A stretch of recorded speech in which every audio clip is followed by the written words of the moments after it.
Hi everyone, welcome back to the chaos. It's my workbench at Hard Knot Garage. Had a bit of an inquiry from one of my subscribers, Stephen H411, asking about how I do off-road muscle car suspension. So I just thought I'd do a very quick video to show you a couple of examples. These two, so this Chrysler 300 and this Hemi Cuda, basically have a Toyota Land Cruiser chassis. So I haven't got one out at the moment, but Yap Ming do a Toyota Land Cruiser, which is a separate chassis. So essentially, I don't even think I needed to stretch or shorten that one, but just put a chassis of a different car with suspension on it. This one, be a bit careful lifting this one up. Oop, is the same, but I had to stretch the chassis on this one and make new mounting points for it. But essentially the same. I have upgraded the springs on it too, so they're bigger springs. Just pop that one back. This one here is a little bit, the wheels aren't attached, a little bit different. It's got the front suspension off sort of a off-road toy. Not quite the same, but similar to this one. I think it was more of a quad bike, sort of a 1/12 scale quad bike. So I basically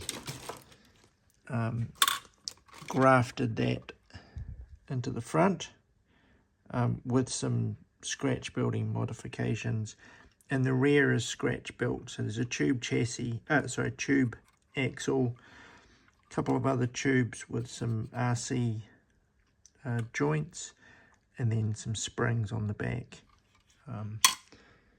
So where did the wheel go? The wheel goes down there. And at the extreme end of working suspension is my Plymouth off-road runner, which has a fully scratch built. So that axle is based on a tube, and then various bits and pieces added to it with the springs, mounting points, and under there. That was quite a bit of work, that one. And then the back suspension's a little bit simpler. Just a 3-point system with the springs. It's missing a drive shaft because I've just moved house recently. So that's those ones. Now you can lift a muscle car without working suspension. I've got some inside, so I'll go in there and show you. Okay, so this one here, my Schweddy's Speed Chop one, just take the roof off, is something slightly different again.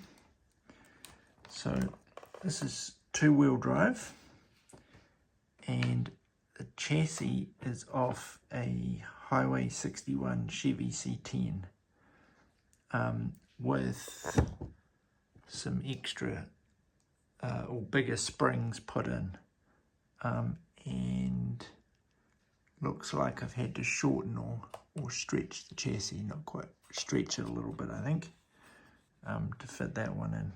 So chassis swaps are definitely an option to get your suspension. I've got this Chev Bellier kind of desert racer with a pickup truck back on it. This is slightly different again. So the original chassis has, I grabbed some leaf springs off another model, built the axle, and built another axle at the front, and probably flipped, I just bring it back over, flipped the leaf springs over. I might have actually made new leaf springs actually, to give it a lift, and it's got Hummer wheels on it. Another Chevy Bellier, I grabbed the wheels off this to use on something else. This one's a wee bit of a bodge job. So again, it has leaf springs and an axle of something else with some sort of blocks to lift them. I haven't quite finished this one yet. And then looks like a four-wheel drive front axle. I'm not actually sure what that's from. Oh, that might be a Motor Max model maybe. And then some springs I've added in. But that gives it some lift. The leaf springs probably don't have too much in them. You can make working leaf springs if you want to. It's slightly different. It's not a muscle car, but it is a lifted sports car. This is a Maisto, and Maisto have spring suspension in them. So essentially I've just removed the screws, added longer screws in and bigger springs, which gives it some lift, and did a wheel swap as well.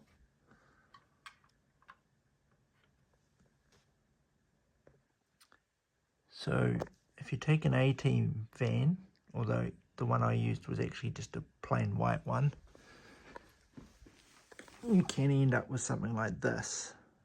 So this came about because I wanted to make an off-road van, and I just happened to know someone who had a Chevy C10 chassis. I think it's a C10 or K10 chassis actually, off one of the Greenlight or Auto World models. So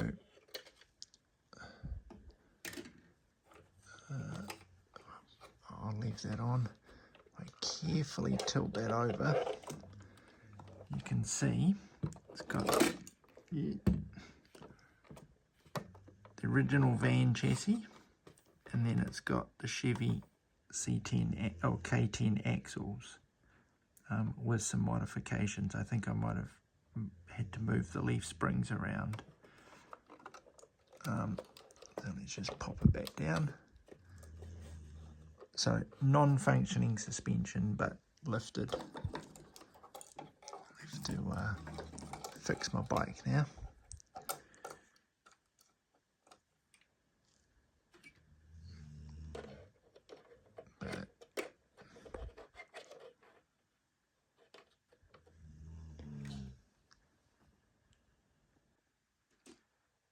And lastly, I have these three,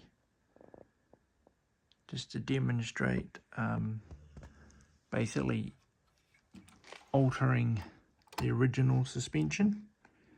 So this one has the original suspension. I used a bit of hot glue on this one because I was in a hurry, but just longer screws in to lift the suspension up a wee bit, and a little bit hard to see, and some spaces in there, so just tube spaces, so that you can basically just stretch the suspension out.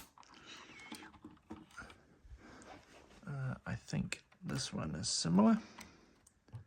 So original suspension, some blocks, longer screws and spaces, and bigger wheels. And this one, oops, something just fell off there. So again, this one has the original suspension with spaces. I did a axle flip at the back, so instead of the leaf spring going under the rear axle, it goes over the top, just to give it a lift, which kind of suited the Mad Max nature. So I hope that's been helpful. That's my dog that's snoring in the background. Anyway, I hope that's been helpful and given you some ideas. Okay, a little bit of bonus content, just to show you in the extreme about the lifting the axles and doing the blocks. So you can see here, this is the original axle of the car with the original leaf springs, and then just big blocks to lift them, and the longer screws coming down from the chassis. And a similar thing at the front, but slightly more complicated with the steering mechanism. but essentially the same thing. So lots of fun.